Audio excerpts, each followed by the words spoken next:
Hello, my name is Landon. I'm 29 years old and work as a financial analyst at a company in Omaha, Nebraska, a quiet city nestled in the heart of America, where roads stretch through endless cornfields and the autumn winds carry a crisp chill. Unlike the bustling chaos of New York or the dazzling allure of Los Angeles, Omaha has the understated calm of the Midwest, where people still greet each other every morning and know their neighbors by name. Yet for me, Omaha has never truly felt like home. I grew up here in what I call my foster family, but ever since I was a child, I've always felt like a puzzle piece that doesn't quite fit into their picture. I don't clearly remember how I came to be adopted. The stories of the day I joined this family were only recounted through the cold whispers of my foster mother, Ellen, during moments when she was displeased with me. "We saved you from a worthless life," she would often say, her tone implying that I owed her the world. I was adopted as an infant, not even 3 months old.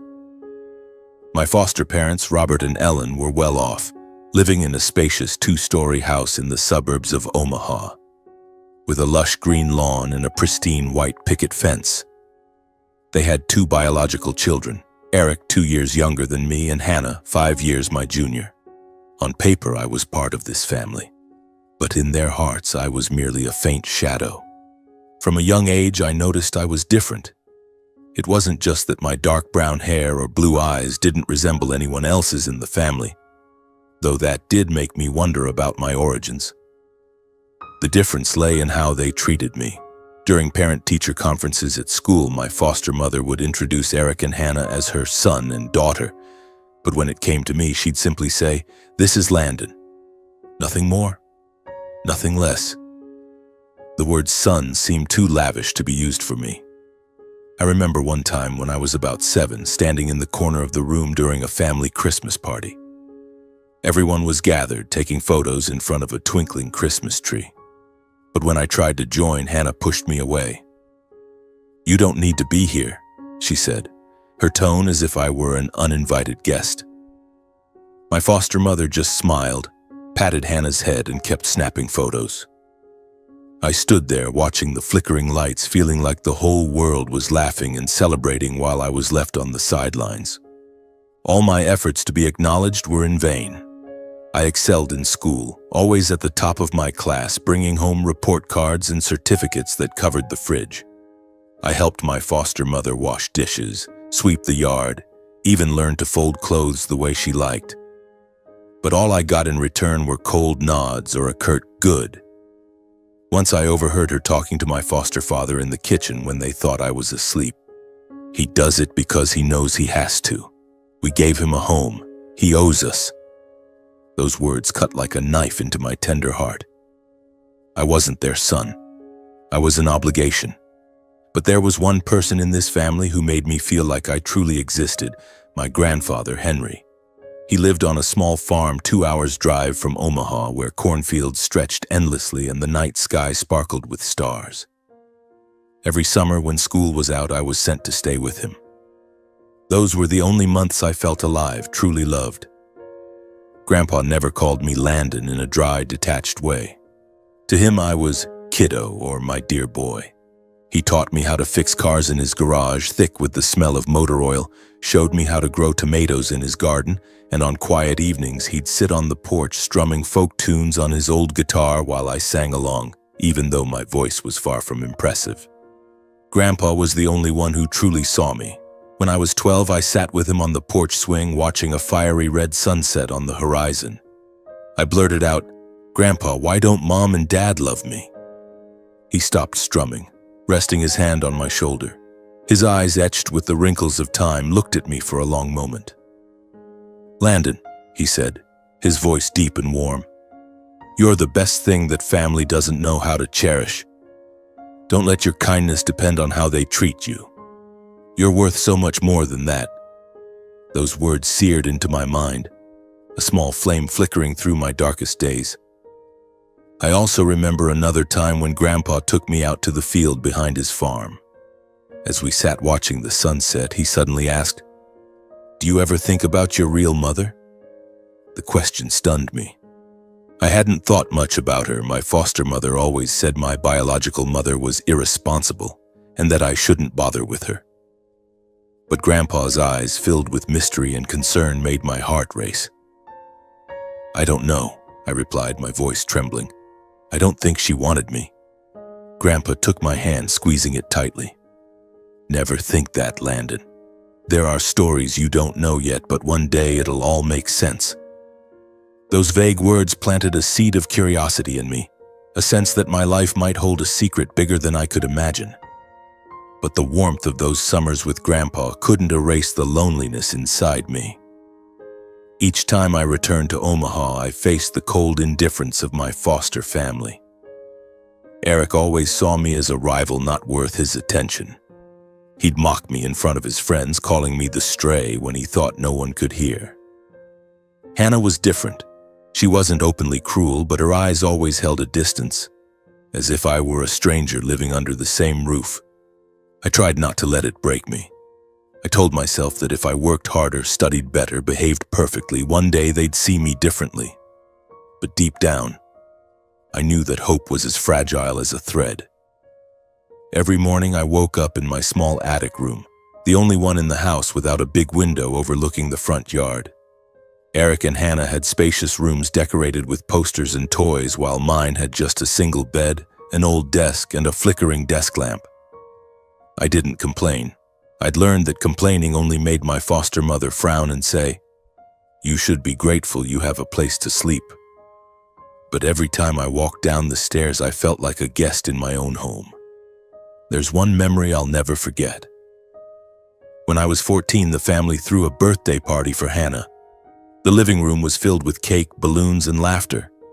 I'd spent a week making a leather bracelet for her, hoping she'd like it. I wrapped it carefully in a small box, tied it with a red ribbon, and placed it on the gift table. When Hannah opened it, she glanced at the bracelet, then set it aside to open more expensive gifts. A new iPod from our parents, a pair of shoes from Eric. My foster mother didn't even notice my gift. I stood in the corner, feeling like my heart was being crushed. After the party, I found the bracelet in the trash, mixed with crumpled wrapping paper. I picked it up, cleaned it off, and tucked it away in my personal box. That was the last time I tried giving a gift to anyone in the family. Another painful memory came when I was 16. I decided to do something to make my foster father proud. Robert was a stern man, always busy with his real estate business. He rarely spoke to me, but I'd heard him brag to friends about fixing the family's old truck. I thought if I could do something similar, he'd see me differently. I snuck into the garage with the tools Grandpa had left me from a previous summer. Eric's old bike with a flat front tire sat in the corner. I spent hours oiling it, tightening bolts, trying to make it rideable again. When my foster father came home, I excitedly pulled him to the garage to show him. But he just glanced at it and said, "Don't touch Eric's stuff. It's not yours." I stood there, frozen, feeling like the blood in my veins had stopped flowing. I wanted to explain that I was just trying to help, but the words stuck in my throat. I went back to my room, shut the door, and cried alone. My childhood passed like that, a mix of warm summers with Grandpa and cold winters in a grand but loveless house. I learned to hide my emotions, to smile even when my heart was breaking. I told myself that one day I'd find where I truly belonged. But back then, I didn't know that journey would lead me to truths more painful than anything I'd ever experienced. As I turned 18, the opportunity to leave Omaha came like an escape hatch. I received a full scholarship to the University of Nebraska-Lincoln, just over an hour's drive from home. It wasn't a great distance, but to me it felt like a doorway to a new world. On the day I packed my bags, my foster mother, Ellen, stood at my bedroom door, arms crossed, her eyes as cold as ever. "Take care of yourself," she said, her voice flat, like she was addressing a tenant. My foster father, Robert, merely nodded, his eyes glued to his newspaper. I dragged my suitcase out of the house, my heart heavy but flickering with a spark of hope. Maybe by leaving I'd find where I truly belonged. University was a breath of fresh air. In Lincoln, no one knew me as the adopted kid or the outsider. I threw myself into my studies, choosing finance because I knew I was good with numbers and analysis. Late nights in the library, essays stretching dozens of pages, presentations in front of the class. They were all chances to prove my worth, not to my foster family, but to myself. I worked part-time at a coffee shop near campus, saving every penny so I wouldn't have to ask my foster parents for money. I wanted to stand on my own 2 feet to show that I didn't need their validation to succeed.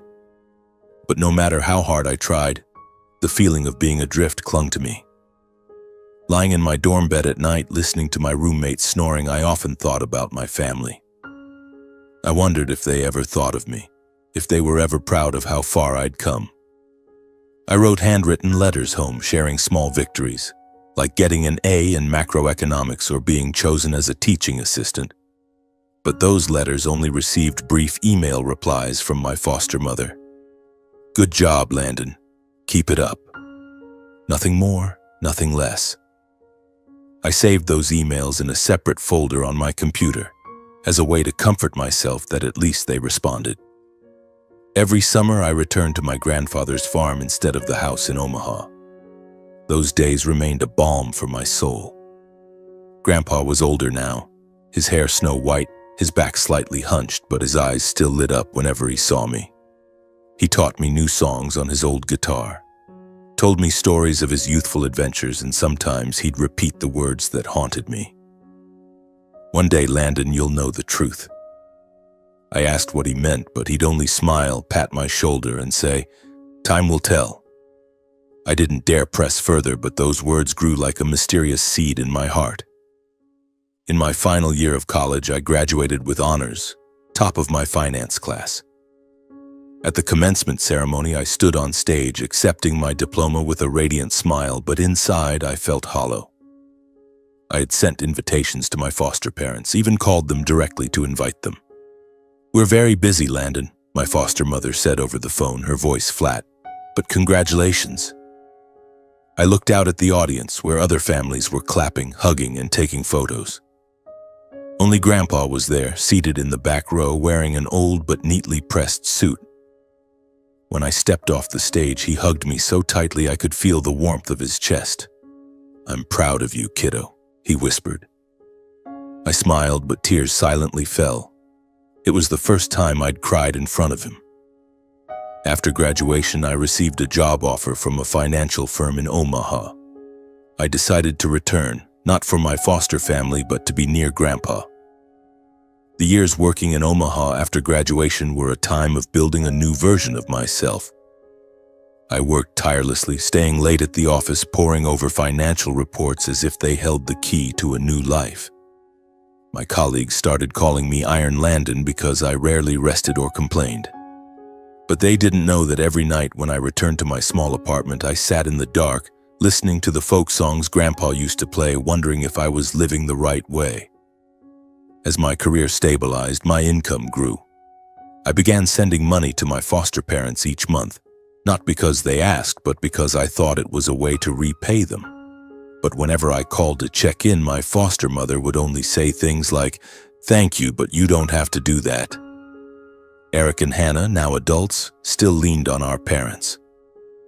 Eric had dropped out of college and spent his days hanging out with friends, while Hannah was obsessed with shopping and posting on social media. I didn't resent them. I just hoped that one day they'd see me as part of the family. 6 years later, I was promoted to lead analyst at the company. It was a major milestone, not just for the pay raise, but because I felt closer to my dream, building a life I could be proud of. Yet no matter how successful I became, I couldn't fill the void in my heart. I longed for a family, not the grand house in Omaha's suburbs, but a place where I truly belonged. Then an idea struck me. A Thanksgiving dinner. Thanksgiving is a time for people to gather, to give thanks for the good things in life. I thought that if I hosted a perfect dinner and invited the whole family, maybe they'd see me as more than Landon, the adopted kid.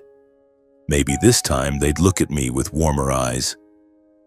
I spent weeks preparing. I chose an upscale restaurant in downtown Omaha with tables draped in white silk and flickering candlelight. I reserved a table for 6, my foster parents, Eric, Hannah, Grandpa, and me. I handwrote invitations on thick paper with gold ink, pouring my heart into each one.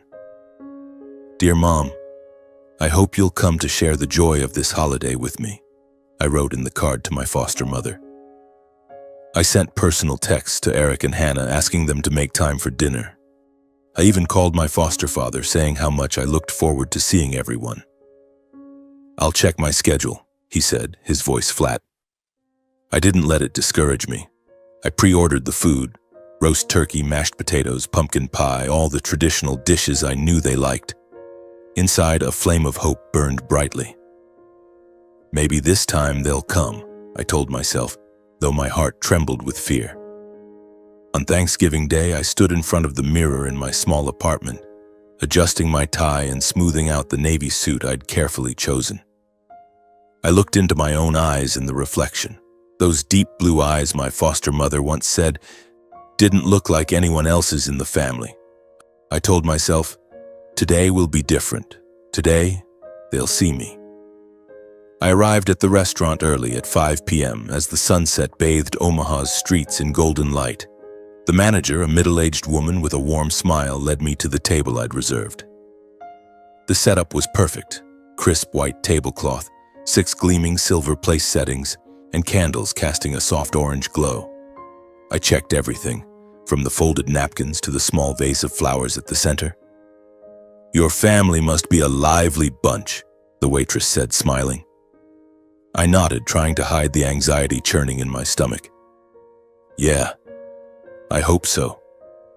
I sat down, glancing at my watch. 6 p.m., the appointed time. The restaurant began to fill up, other families arriving, their laughter and chatter like a cheerful melody.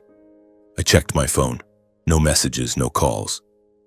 They might be on their way, I reassured myself, though my heart started pounding with unease. I texted Hannah, "Are you here yet?" "I'm waiting at the restaurant." No reply. I tried calling Eric, but it rang endlessly before going to voicemail. "Hey Eric, I'm at the restaurant. Is everyone coming soon?" I said, forcing my voice to stay calm. No one answered. By 6:30, I felt a burning sensation at the back of my neck. The tables around me were full. A family at the next table laughed loudly as their young child spilled sauce on their shirt. An elderly couple held hands, their eyes brimming with love. I stared at my empty table, the 6 chairs sitting silently as if mocking me. I called my foster mother, my hands trembling as I dialed. The phone rang 5 times before she picked up. "Landon," her voice cut through me like ice.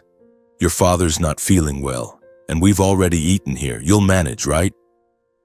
In the background, I heard Hannah's laughter, the clink of dishes, Eric saying something about a football game. They were at home, gathered together as they always were, as if I'd never existed. "Yeah, I'll manage," I replied, my voice catching as if someone were squeezing my throat. I hung up, set the phone on the table, and stared at the flickering candles. Their light reflected off the wine glass, but it didn't warm me. I felt like the whole world was laughing and celebrating, while I was left behind once again in the loneliness I'd spent years trying to escape. I called the waitress over and asked for a small portion of turkey and mashed potatoes. "Just you tonight?" she asked, her voice gentle but tinged with pity. I nodded, forcing a smile. "Yeah, just me." The food was placed before me, the aroma of roasted turkey and herbs making my stomach rumble, but every bite felt like it was stuck in my throat. I looked at the empty chair where my foster mother was supposed to sit, the ones for my foster father, Eric, and Hannah. I imagined them laughing at home, eating the dishes I'd chosen, but without me. Tears welled up, but I bit my lip hard, refusing to let them fall. I'd cried enough during my childhood. I told myself I was stronger than this, but the truth was I wasn't strong. I was just a 29-year-old man sitting alone in a fancy restaurant, trying to cling to a dream that had shattered long ago. I wondered what I'd done wrong. I'd studied hard, worked tirelessly, sent them money, planned this dinner with all my heart. So why didn't they choose me? I stared at the plate of turkey, now cold, and felt like I was eating my own pain. The waitress passed by, her eyes full of sympathy. "You okay?" she asked. I nodded, but I knew I wasn't. I'd never been okay. I reached for my phone, intending to call Grandpa. He was the one person I knew would never abandon me. But before I could dial, the restaurant door opened. A gust of cold autumn air rushed in, carrying the scent of fall. I looked up and my heart seemed to stop. Grandpa walked in wearing his old wool coat, his white hair glinting under the lights. He scanned the room, his eyes landing on me, and that familiar smile spread across his face. "Sorry I'm late, kiddo," he said, his voice as warm as those summer evenings at the farm. He sat down across from me, placing his frail hands on the table and grasping mine. His hands trembled slightly, but their warmth pulled me back from the edge of an abyss. "Grandpa," I whispered, my voice breaking. "I thought you weren't coming either." He shook his head, his eyes filled with love but also a trace of indescribable sadness. "I'd never leave you alone, Landon, never." He squeezed my hand and then his voice turned serious, as if he were about to say something more important than anything in my life. "Landon," he said, looking straight into my eyes, "have you ever wondered why I've always loved you more than anyone else?" His question hit me like a bolt of lightning, striking my chest. I stared at him, speechless, feeling like time had stopped. The candles on the table still flickered, but the world around me seemed to shrink, leaving just me and Grandpa. I knew this question wasn't simple. It carried a secret, a truth he'd kept hidden for years. "Why, Grandpa?" I asked, my voice trembling. He took a deep breath, as if summoning courage. He looked out the window where the streetlights glowed faintly in the night. "Landon," he began, his voice low and deliberate, "there are things I've wanted to tell you for a long time, but I waited for the right moment. And maybe that moment is now." He paused, his eyes returning to me, filled with determination. "You're not just my grandson. You're part of a story that both you and I have been caught up in." My heart pounded. I felt like I was standing before a door, and Grandpa held the key. "What story, Grandpa?" I asked, my voice barely a whisper. He didn't answer right away. Instead, he pulled an old yellowed envelope from his coat pocket and placed it on the table, sliding it toward me. "Open it, Landon," he said. "But before you do, promise me one thing. No matter how painful the truth is, you won't let it destroy who you are." I looked at the envelope, my hands shaking as I touched it. I didn't know what was inside, but I felt its weight. Not the weight of paper, but of the years I'd lived, of the questions I'd never dared to face. I looked at Grandpa, and in his eyes I saw both love and fear. "Grandpa," I said, my voice breaking, "I'm ready." Grandpa nodded slowly, his gaze piercing through me, as if he were looking back at years long gone that I had never known. The restaurant around us buzzed with laughter and conversation, but for me, the world had narrowed to just me, Grandpa, and the weathered envelope on the table. I took a deep breath, trying to stay calm, but my heart pounded as if it might burst. I opened the envelope carefully, as if it were something fragile. Inside was a faded photograph, a handwritten letter, and a business card. I picked up the photo first. It showed a young woman with blonde hair and blue eyes identical to mine. She was smiling, but her smile carried an indescribable sadness. I looked at Grandpa, my brows furrowing. "Who is this, Grandpa?" He took a long breath, as if gathering the courage to tell a story he'd kept buried for too long. "Landon," he began, his voice low and deliberate, "the woman in that photo is your biological mother." I felt the blood in my veins stop flowing. I looked back at the photo, my hands trembling. My biological mother? I'd heard my foster mother, Ellen, mention her a few times, but always with a tone of contempt, as if she were an irresponsible woman who'd abandoned me. But the face in this photo didn't look like that kind of person.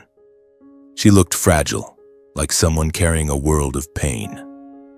"You need to know the truth," Grandpa continued, his voice heavy. "But first, let me tell you the story from the beginning." He paused, looking out the window at the dim streetlights in the Omaha night. "Over 30 years ago, I worked as a driver for a wealthy family in Denver. They were rich, powerful, but full of drama, the kind of family stories I used to tell you about. The woman in the photo, her name was Clara, was the eldest daughter of that family. A bright, beautiful heiress, but her heart belonged to a man her family didn't approve of. I listened, feeling like I was falling into a story that didn't belong to me. Grandpa explained that Clara had fallen in love with a poor man, a wandering musician named David. He had a charming smile and big dreams, but Clara's family saw him as a gold digger. When Clara became pregnant, her family was furious. They disowned her, cut off all contact, leaving her alone with a baby on the way. David, the man Clara had put all her trust in, abandoned her too when he realized he couldn't gain anything from her wealthy family. Clara was left in despair, homeless, without family, with only an unborn child. Me. Clara came to me in her darkest days, Grandpa said, his eyes clouding as if reliving the memory. She'd been kicked out by her parents, living in a rundown apartment on the outskirts of Denver, working part-time at a coffee shop to survive. I'd stop by to check on her after work, and we grew close. She told me about her dreams, about wanting to give her child a better life, but she knew she couldn't do it, not then. He paused, his voice catching. When you were born, Clara begged me for help. She said she needed time to rebuild her life, to become a mother worthy of you. She asked me to take you in. My chest felt heavy. I looked at the photo, trying to picture this woman, my mother, in those lonely, painful days. So, what did you do? I asked, my voice barely a whisper. Grandpa lowered his head, his hands clenching together. At the time, my son, your foster father, Robert, and Ellen had been married for a few years but hadn't had children. I convinced them to adopt you. I thought it was the best way to give you a home, a family. I was wrong. He paused, his eyes filled with regret. I didn't expect them to treat you the way they did. I thought they'd love you like their own, but every time I saw them push you away, it broke my heart. I looked back at the photo. I didn't know what to feel. Anger, pity, or just emptiness? What about my real mother? I asked, my voice faltering. Where did she go? Grandpa picked up the business card from the table and handed it to me. Clara is a successful woman now, he said. After leaving you, she left Denver, started over. She went to college, built a career, and now she's an entrepreneur in Seattle. She's been looking for you for over 10 years. Recently, she found me. She wants to meet you, Landon, but she's afraid of disrupting your life. She wants you to decide. I took the business card and read the name. Clara Thornton, CEO, Thornton Enterprises. An address in Seattle, a phone number. I turned the card over, feeling like I was holding a piece of myself. Then I opened the letter, recognizing the soft, slanting handwriting. Dear Landon, it began. I don't know if you'll ever want to hear from me, but I've never stopped thinking about you. I stopped, feeling like my breath was caught in my chest. I glanced at Grandpa, sitting across from me, his frail hands clasped tightly, his eyes a mix of worry and patience. I knew he was waiting, watching to see how I'd react to the truth just revealed. I took a deep breath and continued reading. I'm writing this letter hoping that one day you'll read it, though I'm not sure if you'll want to hear from me. I made the biggest mistake of my life leaving you, but please believe it wasn't because I didn't love you. You were my light, the only thing that kept me going in my darkest days. When I was pregnant with you, I was just a young girl, disowned by my family, abandoned by the man I loved. I had nothing but my love for you, but I knew I couldn't give you the life you deserved. Henry, your grandfather, was the only one who didn't turn his back on me. He promised to take care of you, and I trusted him. I left not because I wanted to forget you, but because I wanted to become a mother you could be proud of. I went to college, worked day and night, and now I've built a stable life. But not a single day has passed without me thinking of you, wondering how you're living, if you're happy.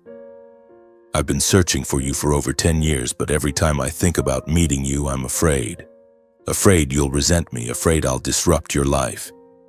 If you're reading this letter, I only ask for a chance to explain, to say the apology I've held in my heart for 29 years. I don't expect you to forgive me right away, but I hope one day you'll understand. I love you, Landon. I always have. Your mother, Clara Thornton.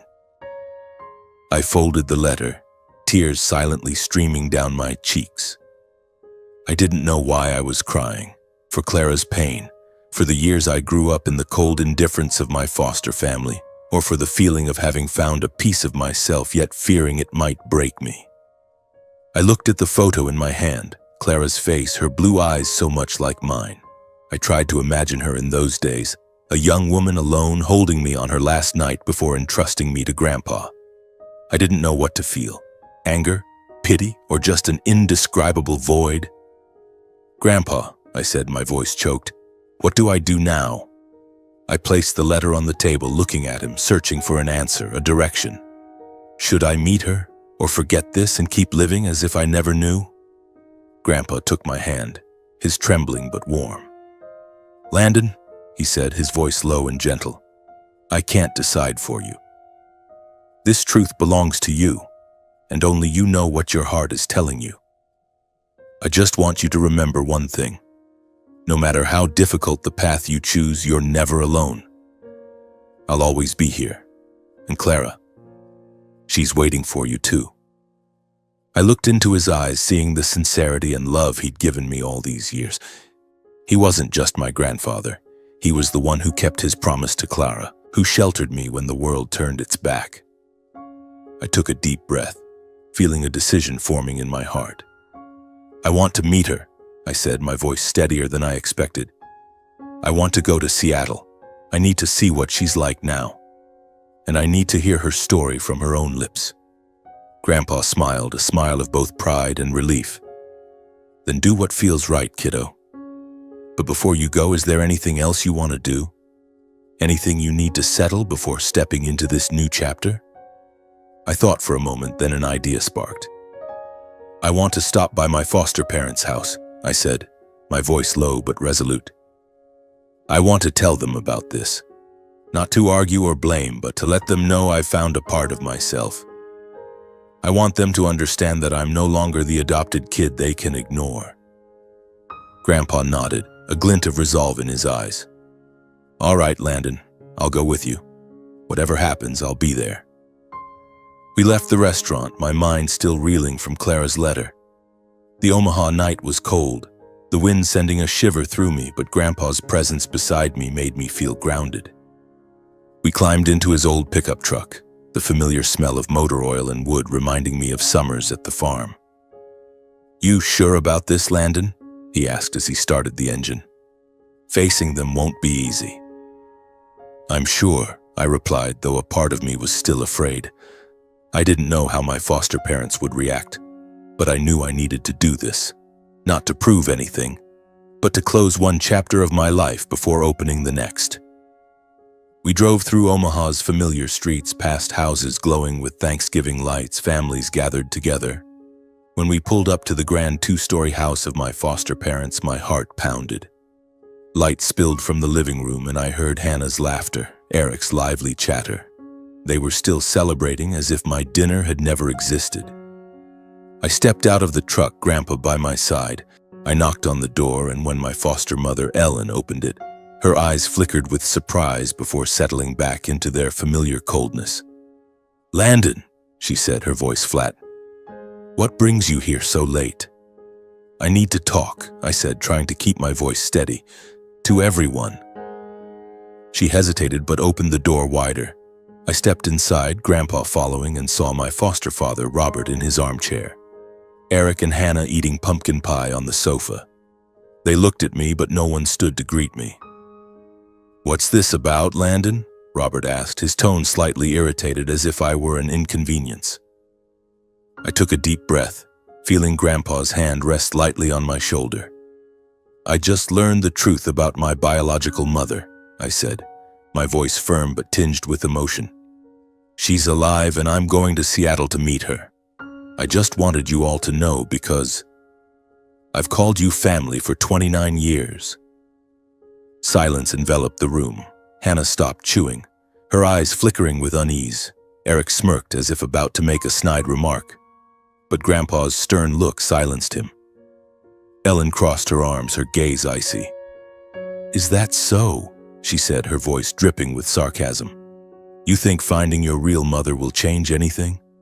You're still just the adopted kid, Landon. Don't get any illusions." Her words cut like a knife, but this time I didn't let them bring me down. "I'm not delusional," I replied, meeting her eyes. "I just want to live true to myself. Thank you for giving me a home, but I don't need anyone in this room to validate me anymore."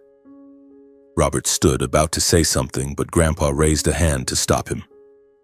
"Enough, Robert," he said, his voice like thunder. "You've had 29 years to treat this boy like a son, and you've failed. Now let him walk his own path." I turned and walked out of the house, feeling like I'd shed a heavy burden. Grandpa followed, and as we got back in the truck, he took my hand. "You did good, kiddo," he said, his voice full of pride. Back at my apartment, I began preparing for the trip to Seattle. I held Clara's business card, typing her number into my phone, but my finger hesitated before pressing call. I wasn't ready to talk, not ready to hear the voice of the woman who gave birth to me. But I knew I needed to meet her, to look into her eyes and understand why she left me, and whether she truly loved me as she wrote in her letter. I looked at Grandpa sitting on my sofa, holding the coffee I'd made for him. "Will you come with me?" I asked. He smiled, that familiar smile I'd leaned on for years. "If you want me to, I'll go. But this is your journey, Landon. I'm just along for the ride." I nodded, a new fire burning in my heart. I would go to Seattle, face Clara, and find answers to the questions that had haunted me for 29 years. 2 days later, Grandpa and I were on an early flight to Seattle. He wore his old wool coat, gripping the armrest tightly as the plane took off. "I'm not much for flying," he muttered, but his smile remained warm. I looked out the window at the white clouds drifting below, wondering if Clara was thinking of me as much as I was thinking of her. I held her business card in my pocket, my fingers tracing the words, Thornton Enterprises. I pictured Clara as a strong, successful woman, but in my mind, I still saw the young girl from the photo, the woman with sad eyes and a fragile smile. When the plane landed at Seattle-Tacoma Airport, my heart beat faster. Seattle greeted us with a light drizzle, tiny droplets rolling down the taxi's windows as we headed into the city. This place was a world away from Omaha, gleaming skyscrapers, bustling streets, and the faint aroma of coffee everywhere. Grandpa and I checked into a small hotel near downtown. After settling in, he took out his phone and dialed Clara's number. I sat on the edge of the bed, hands clenched, listening to every word. "Clara, it's me, Henry," he began, his voice calm. "I'm in Seattle with Landon. He wants to meet you." After a brief conversation, he hung up and turned to me. "Clara will meet us at a coffee shop in Pike Place Market. She's emotional, Landon, but she's also scared, just like you." I nodded, unable to speak. That afternoon, Grandpa and I walked into a cozy coffee shop tucked away in the lively Pike Place Market. The aroma of roasted coffee mingled with the salty scent of the nearby Elliott Bay. The shop had rustic brick walls, small wooden tables, and soft light from hanging lamps. I chose a table by the window where I could see the busy street filled with people carrying umbrellas and shopping bags. Grandpa sat across from me, quietly watching. "You okay, kiddo?" he asked. "I don't know," I admitted, my hands twisting together, my legs bouncing nervously. "I don't know what to say, what to do. What if she's not what I expect?" Grandpa placed his hand over mine. "Just be yourself, Landon. That's all Clara wants." I nodded, but my heart still pounded. The clock read 2:55 p.m. I kept glancing at the door, jumping every time the bell jingled, hoping it was Clara. Then at exactly 3 p.m., the door opened. A woman stepped in wearing a long navy coat, her blonde hair neatly tied back. She wore glasses, but I instantly recognized those deep blue eyes. The same eyes from the photo, identical to mine. She scanned the room, and when her gaze met mine, she froze. I saw her hand tremble slightly as she walked toward us. I stood, my legs unsteady, Grandpa stood too, offering a gentle smile. "Clara," he said warmly, "this is Landon." Clara looked at me, her eyes dropping to the small teardrop-shaped birthmark on the back of my hand. A trembling smile spread across her lips. "Landon," she whispered, her voice breaking. You look more like me than I imagined." I didn't know what to say. All I could do was stand there, staring at the woman who gave birth to me. There were no floods of tears, no explosive words, just an awkward mix of emotion, as if we were both afraid to shatter the moment. Clara stepped forward, and before I could react, she pulled me into a hug. It wasn't a tight, overwhelming embrace, but a trembling one, as if she were holding something fragile. I felt her warmth, the faint scent of her perfume, and a strange sensation, like I'd found a part of myself. She whispered in my ear, her voice choked with emotion, "Can you forgive me for letting you grow up so alone?" I didn't answer right away. I hugged her back, feeling time stand still. I thought of my years in Omaha, the nights I cried alone in my attic room, the times my foster family pushed me to the margins. I wanted to say I forgave her, but the words stuck in my throat, not because I didn't want to forgive Clara, my mother, but because I hadn't yet learned to forgive myself for letting pain define me all those years. I let go, looked into her blue eyes so like mine, and whispered, "I'm here now, Mom." It was all I could manage in that moment. Clara smiled, a trembling but hopeful smile. We sat down, Grandpa quietly by our side like a silent guardian. The coffee shop in Pike Place Market buzzed with the chatter of passers-by, the scent of roasted coffee, and the distant sound of waves from Elliott Bay. But in that moment, my world revolved around the woman before me, the one who gave birth to me, left me behind, and was now trying to find her way back to me. "How did you grow up?" Clara asked, her voice soft but eager. "I want to know everything, if you're ready to share." I looked down at the coffee cup in front of me, steam rising faintly. I didn't know where to begin. How could I sum up 29 years of pain, loneliness, but also moments of warmth with Grandpa? I told her about Omaha, the grand but cold house, how I tried to be the perfect son but was always treated as an obligation.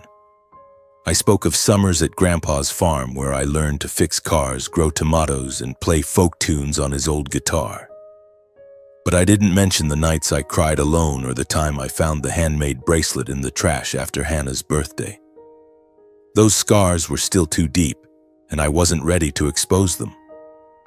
Clara listened, her hands gripping her coffee cup as if to hold back her emotions. When I mentioned Grandpa, she looked at him, her eyes filled with gratitude. "Thank you, Henry," she said, her voice trembling. "Thank you for keeping your promise." Grandpa only nodded, his eyes gentle but silent. I knew he was giving Clara and me space to reconnect, though our journey was only just beginning. After our meeting at the coffee shop, Clara invited Grandpa and me to her apartment in downtown Seattle. It was a penthouse on a high floor of a modern building with large glass windows overlooking the shimmering waters of Puget Sound. The interior was simple yet elegant, oak floors, a gray sofa, and abstract paintings on the walls.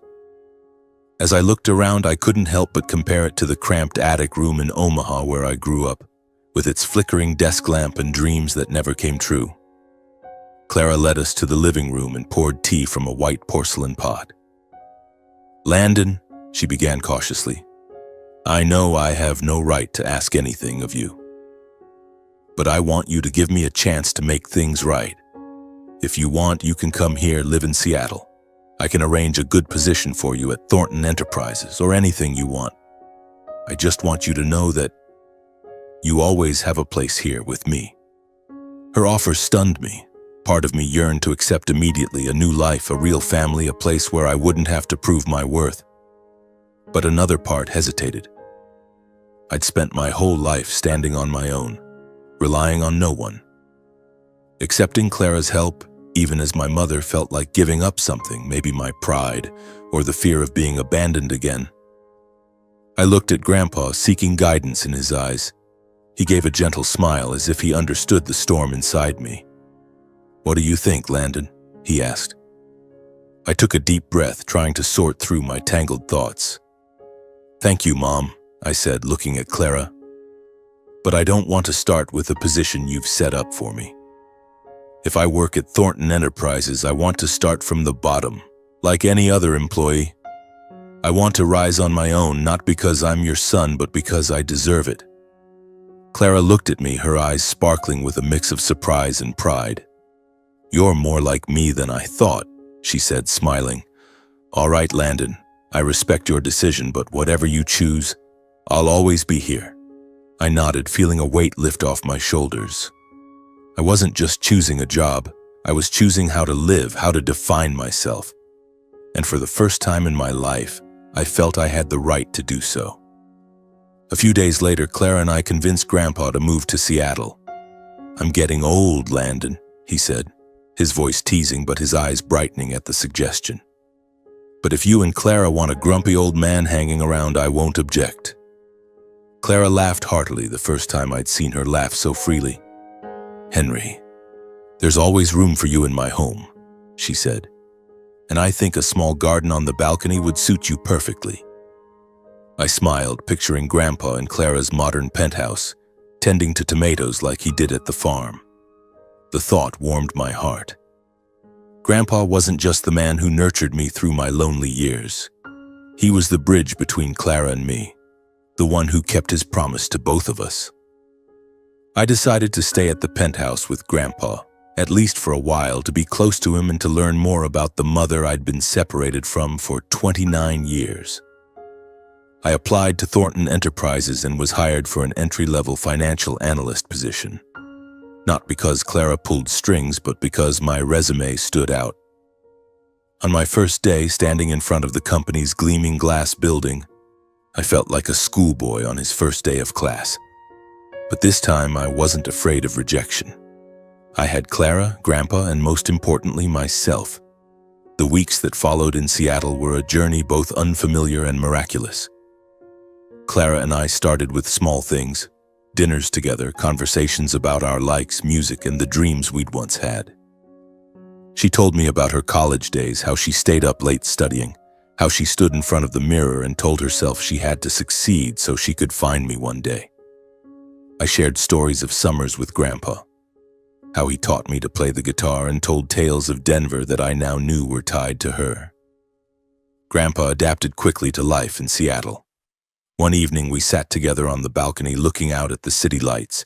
He played a familiar folk tune and Clara unexpectedly joined in, her voice soft but full of emotion. I watched them, feeling my heart slowly fill piece by piece. But healing wasn't easy. Some nights I lay awake thinking of my foster family in Omaha. I still felt pain recalling Ellen's cold words, Eric's dismissive smirks, or Hannah's indifference. I wondered if they ever thought of me, if they ever regretted pushing me out of their lives. But then I realized I no longer needed their answers. I had found where I belonged, not in a house, but in the hearts of Clara and Grandpa and within myself. Seattle had become a part of me, even in just a few short months. Every morning I woke up in my small rented apartment near Thornton Enterprises, listening to the waves lapping at Puget Sound and the faint aroma of coffee drifting up from the shop below. I was no longer the boy in the Omaha attic, desperately trying to please a family that didn't need me. I was Landon, 29 years old, a financial analyst building my life step by step with Clara and Grandpa by my side. But the past, no matter how hard I tried, lingered like a shadow, waiting for me to face it one last time. One evening, after finishing a lengthy report at the office, I sat at my small dining table, took out a blank sheet of paper and a pen, and decided to write a letter to my foster family. Not to blame or demand recognition, but to close the most painful chapter of my life. I wanted them to know I'd found happiness, that I was no longer the abandoned adopted child they were used to. Dear Mom, Dad, Eric, and Hannah, I hope you're all doing well. It's been a few months since we last saw each other, and I think it's time I shared a few things. I've found my biological mother, and I'm now living in Seattle, starting a new life. I'm not writing this to blame or resent anyone.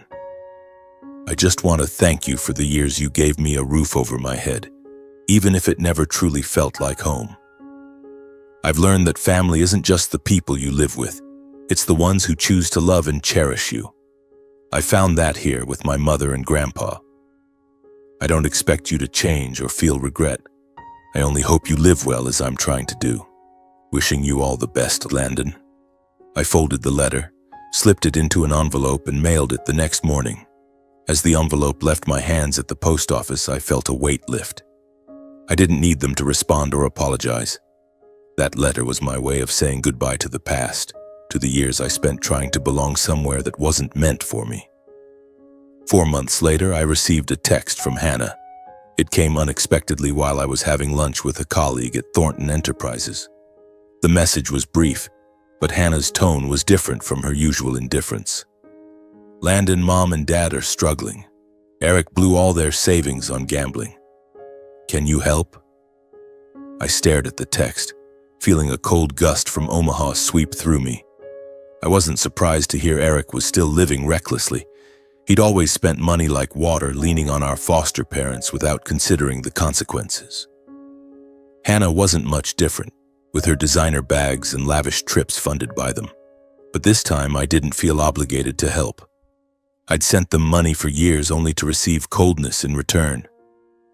Now I had a new life, a new family, and I didn't want to be pulled back into that old darkness. I showed the text to Grandpa. He was on the balcony watering the tomato plants he'd grown. He read it, shook his head, his eyes stern. Landon, he said, his voice low but firm. You've done more than enough for them. They had their chance to treat you right and they didn't. Don't let them drag you back. You deserve to live your own life. I nodded, feeling the certainty in his words.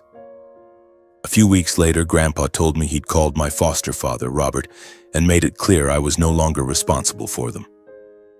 I told them they have to face the consequences of what they've sown, he said, his eyes glinting with resolve. They can't use you anymore. I didn't ask for details, but I knew Grandpa had done what was necessary. My foster family, with their extravagant lifestyle and Eric and Hannah's irresponsibility, was facing financial ruin. But this time, I didn't feel guilty. I'd given them enough time, enough chances. It was time to focus on my own life. That fall, I hosted a small party at Clara's penthouse to celebrate my 30th birthday. Unlike the lonely Thanksgiving dinner in Omaha this time, the table was filled with laughter and warmth. Clara stood in the kitchen carefully arranging a pumpkin pie, my favorite from the farm days. Grandpa sat in an armchair strumming a folk tune on his old guitar, his eyes sparkling with joy. A few colleagues from Thornton Enterprises joined us. People who'd become friends, who valued me for who I was, not because I was Clara's son. I stood in the middle of the room watching everyone talk and laugh, feeling my heart swell. Clara approached, placing a hand on my shoulder. "Happy birthday, son," she said softly. It was the first time I'd heard son from a mother without feeling pain. I smiled, hugged her, and whispered, "Thank you, Mom, for finding me." As the party ended, I stood on the balcony looking out at Seattle's twinkling lights. Grandpa joined me, standing by my side. "How do you feel, kiddo?" he asked. "Free," I replied, my voice steady. "For the first time in my life, I know where I belong." Looking back on my journey, I realized that life isn't about seeking validation from others, but finding value in yourself. I once thought my foster family would give me a home, that if I tried hard enough, they'd love me. I was wrong. Love can't be forced, and family isn't just the people you live with. It's the ones who choose to stand by you, no matter who you are. If I could offer advice to anyone feeling lost, searching for where they belong, I'd say, don't be afraid to face your past, no matter how painful. The truth may hurt, but it can also set you free. Trust in your own worth and seek out those who value you for who you are, not what you do for them. Most importantly, forgive not just others, but yourself, for being strong enough to weather the storms. My life is still unfolding, and I don't know what the future holds. Maybe I'll keep working at Thornton Enterprises, become a leader like Clara, or discover new dreams, Maybe one day I'll fully forgive Clara, my foster family, and the lonely years I endured. But for now, I know I'm no longer the abandoned child. I'm Landon, and I've found myself. This message isn't just for those who've been rejected, but for anyone searching for meaning in life. I've learned you don't need to be perfect to be loved, and you don't need to hold on to pain forever. Let go, move forward, and believe you're worthy of a place to call home.